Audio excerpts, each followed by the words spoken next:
વાત તો હમણાં જ ભાઈએ કીધું ને તે જ મને યાદ આવ્યું હતું. એ કે મહાદેવ પ્રસાદજી એવું બોલે કે આમ પરબારો શીરો જેમ ગળે ઉતરી જાય એમ ગળે ઉતરી જાય. હકીકતે શીરો વસ્તુ જ એવી હતી કે માંદુય ખાઈ હગે, હાદુય ખાઈ હગે, દાંત વિનાનું ખાઈ હગે, દાંત વાળું ખાઈ હગે, સીધે સીધું ગળે ઉતરી જાય એને શીરો કહેતા. ભાઈ તો વાત હાવ શીરા દેવી છે, તરત ગળે ઉતરી જાય.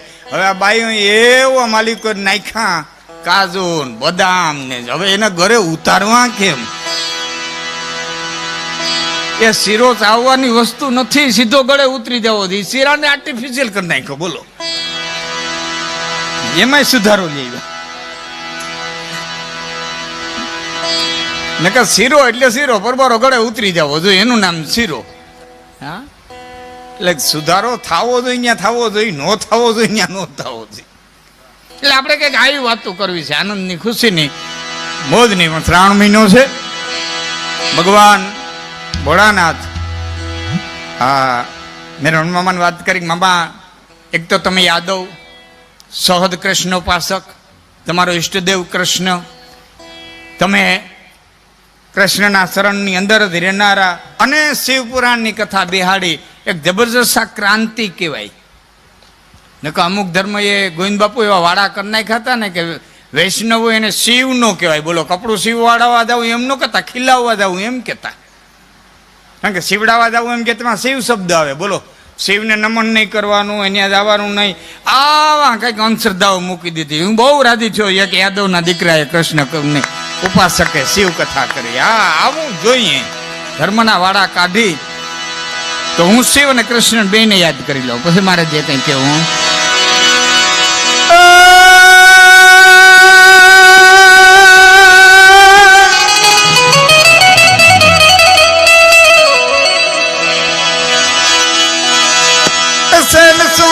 વિશાલ જટાંજુક ચંદ્ર ભાલ કાંગતી તરંગ માલ વિમલ નીર ગાજે.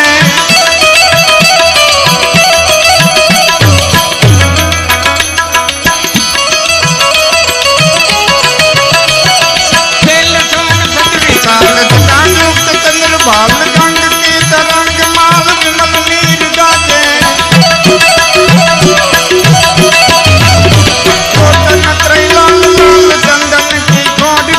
कुमकुम सिंदूर गुलाल भ्रकुटी वर साथे.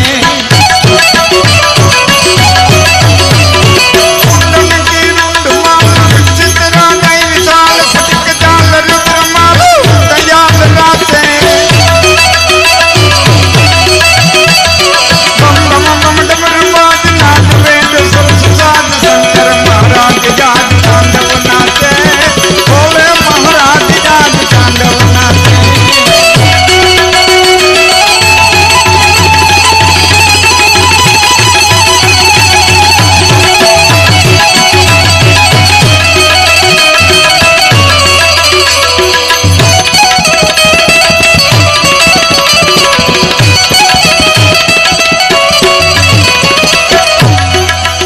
ભોળોનાથ આમ નાચે.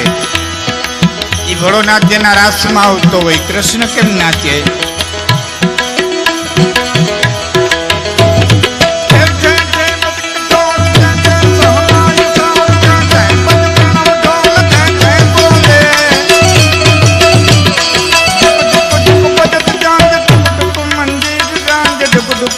પાંગ ચાંગ જંગ પાંગ ડોલે. Dragdan pakhat, dragdan dragdan dragdan dragdan dragdan dragdan dragdan dragdan pakhat, dragdan thai thai samaj dragdan drupud drupud sankat khat raje. Hari har yad her her viksat sur ber ber.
બ્રહ્માનંદજીની રચના બાપ.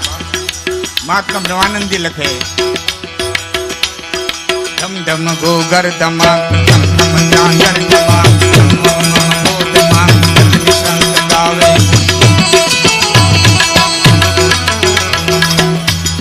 ધમ ધમ ગોગર ધમાક ધમ ધમ જાંગર ધમાક ધમ ધમાક ગત નિશંક ગાવે.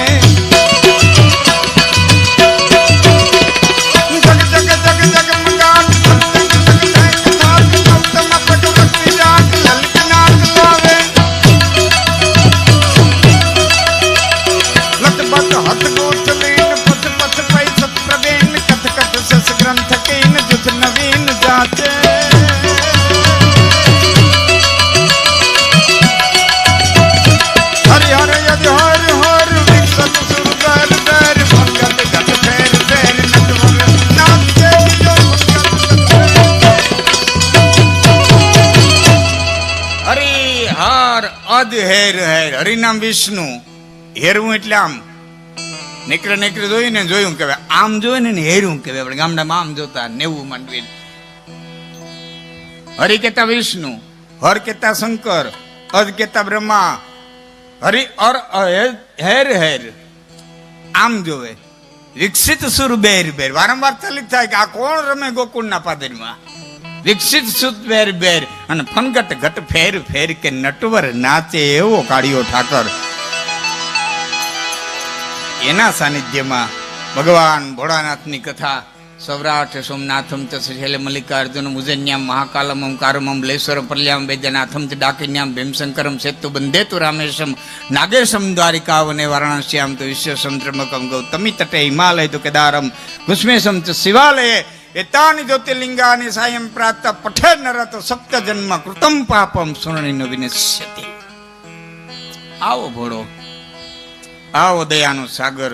એક પત્રમ એક પુષ્પમ એક લોટા જલ કી ધાર તો દયાળુ હૃદય કે દેતે હે ચંદ્ર મૌલી ફલ ચાર. એક જળ લોટો ચડાવી દિયો તોય રાજી થઈ જાય. એક પત્ર એક બિલીનું પાન ચડાવી દો તોય રાજી થઈ જાય. રાજી થઈને હું આપે કે દયાળુ હૃદય કે દેતે હે હું કે ચંદ્ર મૌલી ફલ ચાર. ધર્મ અર્થ કામ અને મોક્ષ ચાર પ્રકારના જે ફળ આપી દે એવા ભગવાન ભોળાનાથની કથાનો આજે બીજો દિવસ. ખૂબ કથામાં આ બધા બિરાજમાન થતા હોય. વારોતરિયા પરિવારના આમંત્રણ. જો કે અમારે લલમામાને બહુ જૂના સંબંધો. મામા હું યાદ કદાચ કરું ભૂલતો તો 30 વર્ષ છે. હું તો કોઈલાણા તમે આવતા દેવાજ મામા પાનેરાના તે વખતના અમારા બધા સંબંધો. ભીખા મામાને ખૂબ અમે વેરા નટુભાઈને ફામીને બધે ખૂબ વેરા થયેલા હોઈએ. ગોવિંદ બાપુ ત્યાં તો હાલતા ચાલતા અમારે તો હતા ધારે એટલે જાતા હોય. એમ બીજા ઘણા બધા મિત્રોથી પરિચિત છો પણ બહુ નામ જાદા લેતો નથી. એટલે મારે જે કંઈ બોલવું છે સાજણ મામાને કહું એ વધારે બોલાઈ જાય. એટલે બધાનો પરિચય માની લીધો. રમેશભાઈથી લઈ ચાવડા સાહેબથી બધા માની લેજો પોતપોતાની રીતે. તો કથાની માલિકો આવનારા ને હું એટલે વિનંતી કરું કે આપણે કથામાં બેહી, પણ કથા આપણામાં ક્યાં બેહે? આપણે કથામાં બેહીએ. હું તો ઘણી વખત મારી કથા હોય ને કે દેવી ભગવતની કથા મારી હાલતી હોય. આ વર્ષે હું તો કે વરમાં 3 કથા લઉં. કથા હોય ને એટલે હું તો એક છૂટ રાખું કે તમારે સંપલ પગરખાં છે ને પહેરીને હું ઠેઠ સુધી આવવું, ગોઠવણી હેઠે રાખવા. કારણ કે ઉતારીને આવ્યા પછી જીવ ન્યા રહીએ એના કરતા સંપલ આપણી પાસે રહીએ શું વાંધો? કથામાં બેઠા પછી જીવ સંપલ પાસે રહીએ એના કરતા સંપલ આપણી પાસે રહીએ શું વાંધો? એટલે કથા આપણામાં બેહવી જોઈએ. હાંજે કથા સાંભળી અને બેનું આવે પછી વાતું કરે કે આજે શાસ્ત્રીજીએ બહુ સુંદર શબ્દોના ઘા કર્યા, આજ કોઈ શબ્દના ઘા કર્યા, કોઈ શબ્દના ઘા કર્યા. ડોહી સાંભળવા ન જાય એને એમ થયું કે એક દિવસ શબ્દના ઘા ઝીલવા મારે જવું.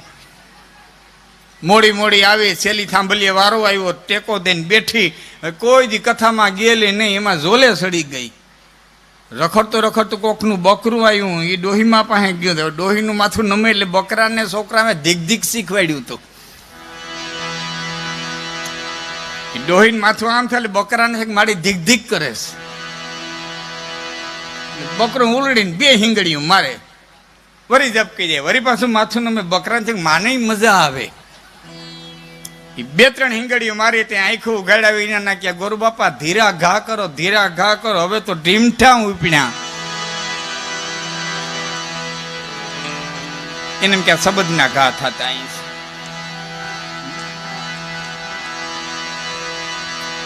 તો કથામાં આપણે બેસીએ. બિનુ સત્સંગ વિવેક ન હોઈ, અન રામ કૃપા બિનુ સુલભ ન સોઈ. બિનુ સત્સંગ વિવેક ન હોઈ. સત્સંગ ક્યારે મળે? કે રામ કૃપા બિનુ સુલભ ન સોઈ. સત્સંગ વિનાનો વિવેક નો હોય. હવે યુવાનો બેઠા ને એટલે વિવેક શબ્દની સરળ ભાષામાં વ્યાખ્યા કરી દો. વિવેક એટલે હું કે તમારા 4-વ્હીલમાં સામે કાંટો બતાવતો હોય કે આ 4-વ્હીલ છે એ પર કલાક 240 કિલોમીટર હાલશે કે 180 કિલોમીટર હાલશે. ક્યાં સુધીનું હોય મીટર? મને એ ખબર નથી, આવડતી નથી કંઈ. જ્યાં સુધીનું હોય જેવી ગાડી. પણ 10 થી લઈ 10, 20, 40, 60 એવું બધું લખેલું હોય કે આ ગાડી પર કલાકે 180 કિલોમીટર હાલશે. અને હા કે એની લેબોરેટરીમાંથી પસાર થઈ ગઈ, આંકો તો હાલે પણ હકાય નહીં. એનું નામ વિવેક. ત્યાં સુધી કાંટો પોતાડી ન દેવાય ને આપણે આપણી કેપેસિટીમાં રહેવાય. એનું નામ વિવેક. એક છોકરાને બાપાને પગે લાગીને કીધું તો બાપુજી તમારી નવી ઓડી આજે લઈ જાઉં છું, મને આશીર્વાદ આપો. હેમખેમ ઘુમરો મારી અને ઓખાથી પાછો આવતો રહું. એટલે એને બાપુજી આશીર્વાદ દીધા, જા બેટા મારા આશીર્વાદ તારી સાથે છે, તું બેટ દ્વારકા સુધી ઘુમરો મારી આવ, હેમખેમ પાછો આવતો રે. પણ એક દીકરા તને ચોખવટ કરી દઉં કે શું? કે મારા આશીર્વાદની ઝપટ છે ને એ 100 કિલોમીટરની છે, એનાથી વધારે જાય ને તો મારા આશીર્વાદ વાહે રહી જાય.